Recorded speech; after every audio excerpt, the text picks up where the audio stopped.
If you haven't seen part 1 of this video, I recommend you check that out first. The link will be in the description. Thank you so much to our Patreon sponsor, Bob White, and thank you so much to our new patron, Yacht. Their support helps make these videos possible, and it's so appreciated. So I'll keep this intro short because of the people coming directly over from part 1, but wow, thank you so much for the incredible response to part 1.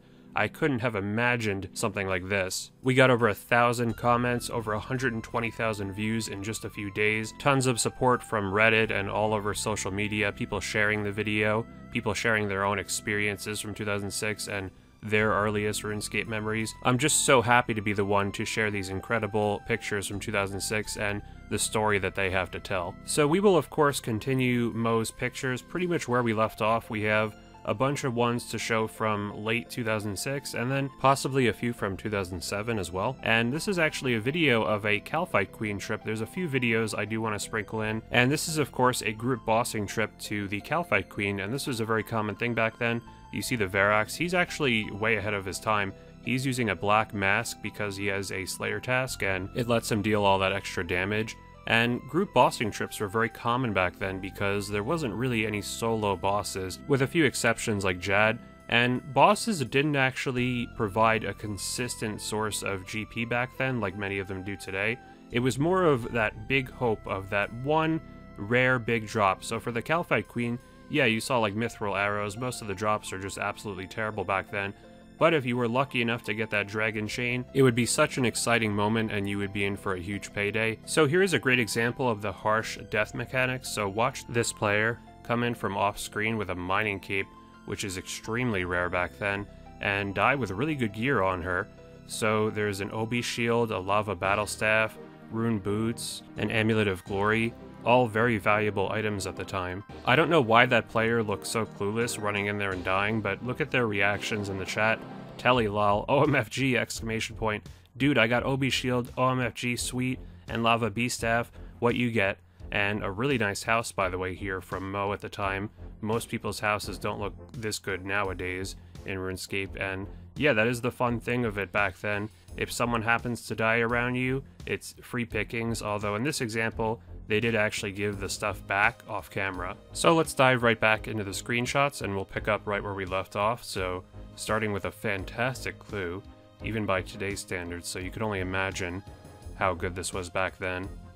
Again, no sort of tracking of kill count or total clues done.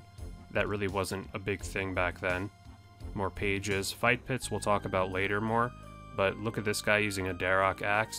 That would have been considered pretty good back then, using the Darok axe without even the full Darok set.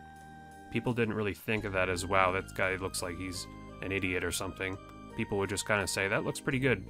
And the shops, so the shops were actually a bigger deal back then because if you had junky items like this, the best way to get the GP out of it, other than maybe alking, is probably just to sell it to the shop because you're not going to spend the time selling all that manually. A lot more high-level players. A lot of people said in the first part that they recognize a lot of the names, which is awesome. Some people were even trying to spot themselves in the pictures. He actually took the time to draw a box around the rune trim legs because that was a very nice drop.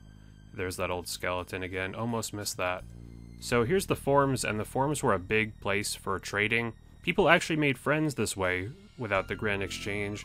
Because, for example, like one example Mo gave me, is that if you see someone mining coal and you need to buy coal, you might add them and say, hey, you know, mine 1,000 coal for me and I'll buy it, and that was a really good deal. And people actually made friends that way. So the GE is very convenient and I like it personally, but we do miss out on that player interaction that was so important. I don't know what the solution to that would be, like taking the GE away or something. I don't know if that's the right answer, but there's definitely something lost without it. So this is interesting with the high scores. So he's 72 prayer, and that's actually good for top 10,000 in prayer, which is pretty different compared to today. I'm 99 prayer, and I'm barely in the top 15,000. So this was an old random where you would get teleported away, and you had to click like a lever or something, and you would get some runes for it. Eventually it was removed. Small sale. People would just do bank sales back then. Gmall was 150k.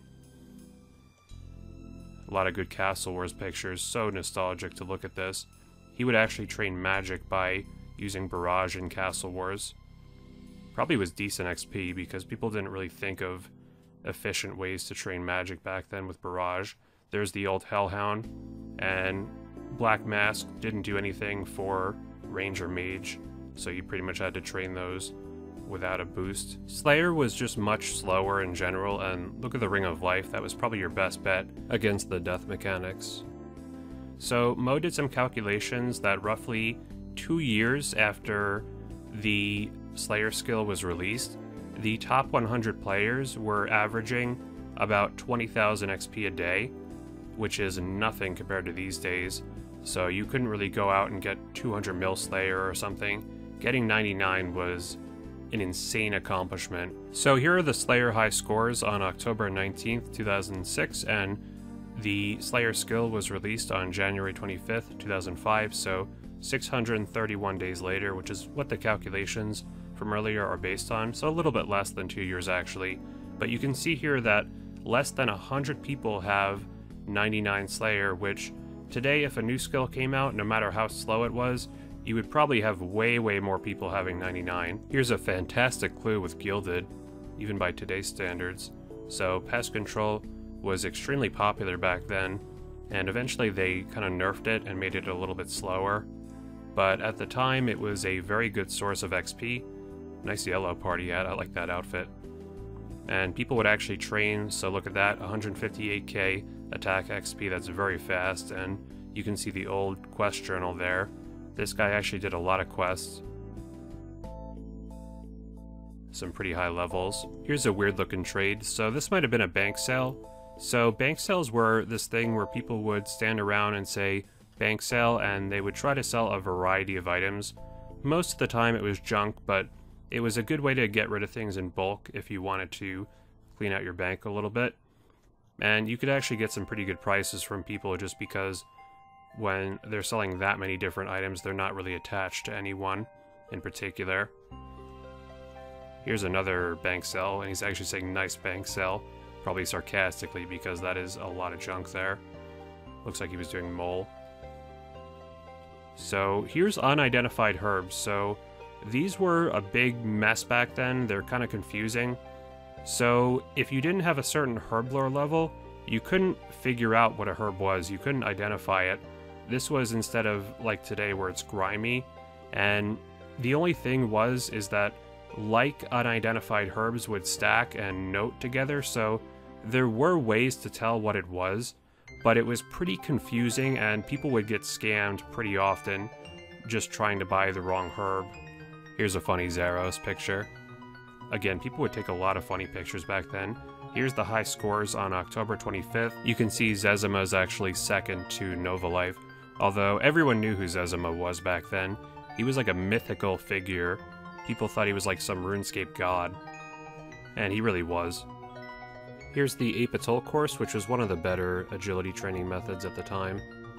You didn't have too many options as far as agility. It was mostly this or Wilderness or a couple others. There wasn't really rooftops, or there just wasn't, period. Can you show me fire making emote? We'll talk more about that soon.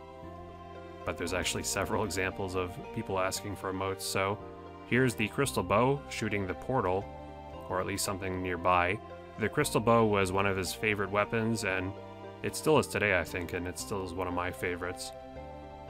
I just thought it was so cool, those glowing arrows. Most people didn't realize that you would have to fight the spinners first because they heal the portals, and that's actually still true today if you play Pest Control.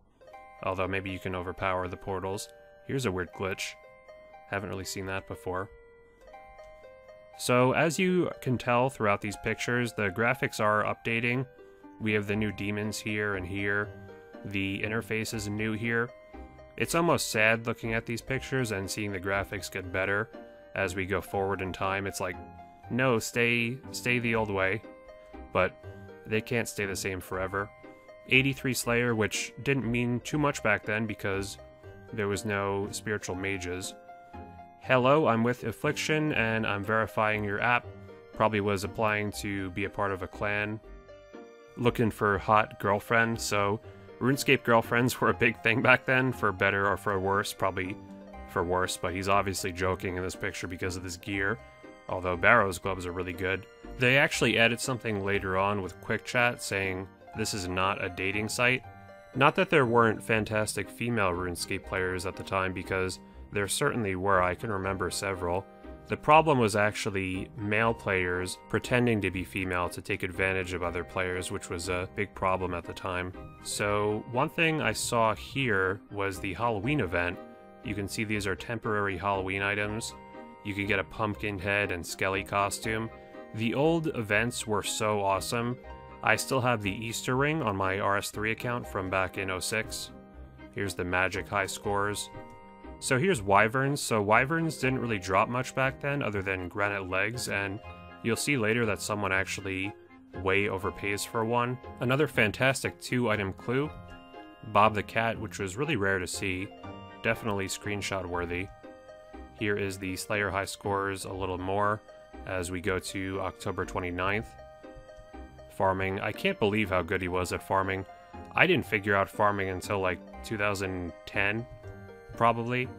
I was terrible with stuff like that, and especially just getting those seeds was almost impossible. A lot of pest control. The Dragon Battle Axe, which was very popular for the start of waves. You can see people using a weapon like G-Maul, Dragon Longsword, Black Gold Armor. There wasn't really such a mindset of efficiency back then, so if people thought armor looked cool or a weapon was fun to use, they would use it. Here's the old login screen, which was pretty similar, although they would put interesting messages down here, or little funny ones. Here is a drop party in Varrock West, which was very common at the time. I remember getting rune items from a drop party, and I was so overjoyed. More Castle Wars and a system update here, so system updates were very exciting at the time. So the Elemental Workshop 2 quest, so there's actually something to note about this. So if you look at some of these options, you can see here that everything has an operate option now, which was a temporary glitch. You can see here that you cannot operate that item from this interface, and eventually this was fixed, probably pretty quickly, but he was one of the early people to do Elemental Workshop 2. You can see there's a lot of people doing the new quest, and he did get the mined items there, which are fairly useless. You can see the grammar and spelling back then was not the best. Can you help me wit the maples since you're good at cuttin'? So I mentioned in the first video that you might notice more things about these pictures upon second viewing that I missed. For example, there's so many chats of people like negotiating prices. Like, that is what you call a magic bank sale. People arguing and need one leather, oh, I'll give you 5k for it, things like that. And that is something that Mo and also me miss about the original RuneScape, and Mo actually really liked playing the original Deadman World 45 because there was no GE, and that negotiation and scarcity of items was actually back in a weird unintended way. Here's the original login screen, which is very similar, although there's no mute option. You had to hear that loud RuneScape intro music every single time, unless you could figure out volume mixer. So it looks like the dragons are the same. There's Grey Willow. I wish I knew who more of these people were. I'm surprised I don't remember too many, but because of all the people seeing the first video, there's certainly a lot of names that are being recognized. Looks like some server lag here. This dungeon was very unpopular because of these PJer wild dogs. This is really interesting for Slayer, so this is an early double hit cannon spot. So people were figuring that stuff out back then. Clear view. 200 Aberrant Spectres. Pretty good task at the time, because those seeds were quite rare. That Prey Melee looks a little different to me. I think it's a different looking graphic, if I had to guess. Maybe I'm just not looking at the new one as closely. Wizard Boots. I used to really go for Ranger Boots a lot from clues, once I started getting a little better at the game. I would basically just kill guards in Falador for medium clues, and my goal was to get Ranger Boots, and I did so many medium clues, maybe over 100, which would have been a lot at the time. And eventually I got Wizard Boots from a medium clue in Canifis, and I pretty much gave up. That was the final straw for me, not getting those Ranger Boots. And to this day, I still have never gotten Ranger Boots. Here's the old scorpions. Maybe I'll get him someday and that prophecy can be fulfilled. Necreals. Would have been a nice task at the time because of the rune boots. Ghosts Ahoy, the ectophile there. Looks a little different if I'm not mistaken. All these old quest items that are still around. So few people did these quests at the time in Mauritania that I remember seeing someone in Mireditch and just being amazed that there was another person there. Nowadays it's different because a lot of people go for the questscape and they do have to do those quests. Here's the final stretch of the 2006 pictures. These are all from November. We've jumped around a little bit chronologically in these videos, but for the most part, it's kind of middle 2006 to later 2006, and then we'll of course look at 2007. But you can tell that the game is starting to resemble OSRS. You can see that the next level at thing here doesn't actually show the XP remaining for the next Slayer level, so you actually had to do the math yourself. Compared to 2006, we have a lot more quality of life features today. But the game was still very playable. It didn't really ruin the experience either. A little glitch there, or not really a glitch, but he was getting attacked when he got sent to the random. This looks like server lag, which I don't remember being a big thing back in 2006. But people's internet connections were much worse at the time. You had like dial-up connection and stuff where you couldn't use the internet if you're talking on the phone or something ridiculous like that. And you can imagine how dangerous it was to have bad internet with those death mechanics. Speaking of leveling up, I think they said in the RuneScape documentary, which, by the way, fun fact, I make a cameo in at least one of my videos, I think they didn't really design skilling, that is pretty cool, to be something where people would actually get 99s. I think getting 99 when the game was created was thought of as an unrealistic thing, and nowadays people knock them out like it's nothing. But that's why people would say, like, oh, can you do that skill cape emote or something back then, because it was just so rare to see certain 99s. I mean, that was a lot of time to put in, and because of things where people weren't as efficient, it was really a huge quest. Like, people would make announcements on forums. I can actually remember making a forum post on maybe Tippet or something saying, I am going for 99 thieving, and people would say, oh, good luck, man, that's going to be a tough goal, and I believe in you. I always thought that was funny when someone had a tree planted on their screen, but to you it would look like they're just chopping those weeds. Especially that confused me when I didn't understand farming. Eventually the reason I did figure out farming is because I really wanted the barrel chest anchor, which was one of the more powerful weapons in the game, and that is a huge accomplishment for the time. Abyssal demons, easily one of the top money makers, and even today they're pretty good money. And you can see there's very, very high levels killing abyssal demons alongside him. This was really like the end game. This was like you've defeated the final boss, and now there's some post-game content for you, because if you could fight abyssal demons, you were really playing with the big crowd now. Looks like no whips so far though, but 99 Slayer cape, that was screenshot worthy for sure.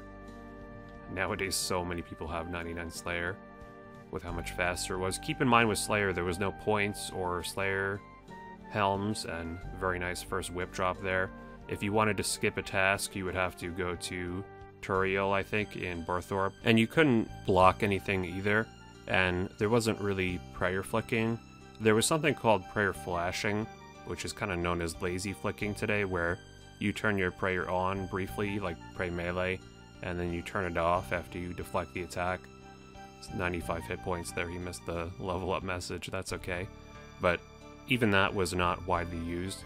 So here's the granite legs thing I mentioned earlier. So because of the scarcity of some items, and especially because wyverns were so uncommonly fought, people would overpay for stuff. So this is a huge overpayment for granite legs. Granite legs for a black cavalier, which is worth a lot, a cannon, 180k, 3,000 cannonballs, a ring of wealth, 7,000 steel arrows, which was not that easy to get a hold of at the time.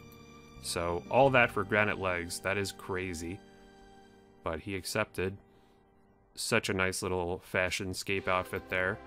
People joke about fashionscape today, but a lot of people would actually just hang around and talk at the time. Especially in like the Varrock Square area, people would hang out and do drop parties and all that. So here's another emote thing. So again, seeing these emotes like that one there, people would actually ask, emote please.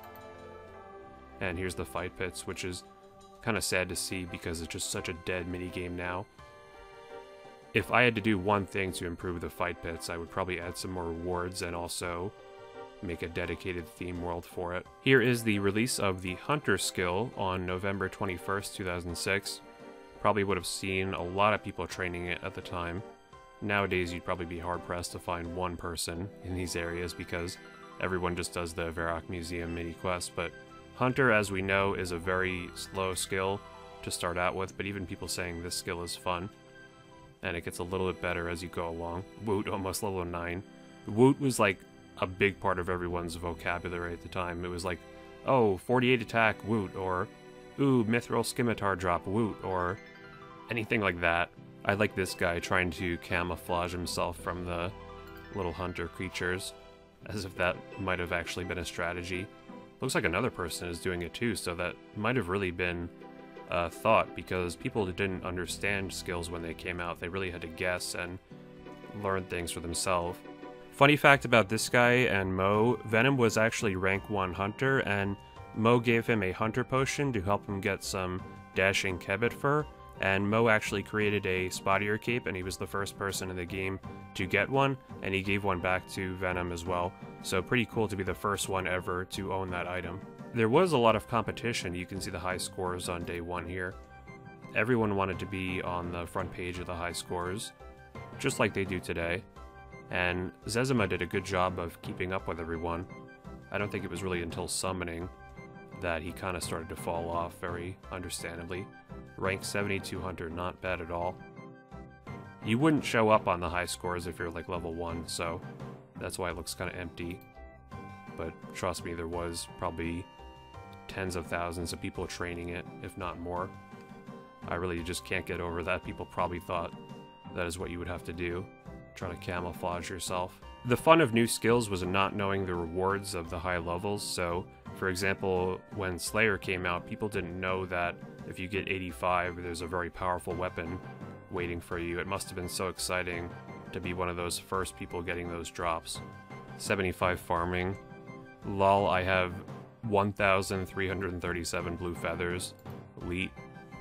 That is very cool. Here's the giant mole. Probably a decent moneymaker at the time. Here's the very last picture of the main 2006 album, and here is Mr. Hyde from the Dr. Jekyll and Mr. Hyde random. These randoms were very powerful and they had a lot of HP. For most players, the best option was just to run away because they were very hard to defeat. But if you weren't AFKing and you didn't die and you decided to fight them, you could actually, on rare occasions, get a rune pickaxe from the golems, a rune axe from the tree spirit, and shade robes from shades, which were all very valuable. Here's him checking out RuneScape Classic again in 2006. RuneScape Classic kind of died when RuneScape 2 came out and everyone transferred their items over, but it was reopened to the public a few times for new players, and I do remember playing it on these occasions. I actually got a Santa hat when that happened for like 5 mil RS3, and people actually did play Classic when EOC was the only game, because it was more similar to the RuneScape 2 that we all remembered, even though it was a little bit older. So I wasn't sure if I would have time to get to everything in this video, and I still have a decent amount of stuff to show, including a few things from 2006 that we didn't get to here. There's also the entire 2007 folder to show as well. So rather than rush through it in the end of this video and not really give it what it deserves, I think I'll take the time to just make a part 3 next week, and that way we can put a nice conclusion on this little mini-series and leave things on a really good note with some of my closing thoughts. That will be uploaded on New Year's Eve 2019, and this video will be uploaded on Christmas Eve 2019. I didn't actually plan it that way, I just happen to upload every Tuesday, and those holidays are falling on Tuesday, but I hope you guys have a good holiday regardless. If you're watching this in 2020, that means that part 3 is already up, so you can actually just check the link in the description to see the whole playlist if you didn't see part 1, or if you want to go watch part 3 now, that's all going to be down there. Thank you all again for the incredible support on the series so far. The likes, the comments, the shares, the new subscribers. It really means so much to me. And thank you so much again to Mo, aka Gatepid, for the amazing pictures and videos, and also for very many contributions to these videos. That's going to wrap up part 2. You can follow me on Twitter down below at AndrewAJT, and I'll follow you back if you play RS. You can join our clan chat in game, AndrewAJT62. You can join our Discord down below, and make sure you subscribe with bell notifications so you see my new videos every Tuesday. Thank you all so much for watching, and I'll see you next week for part 3.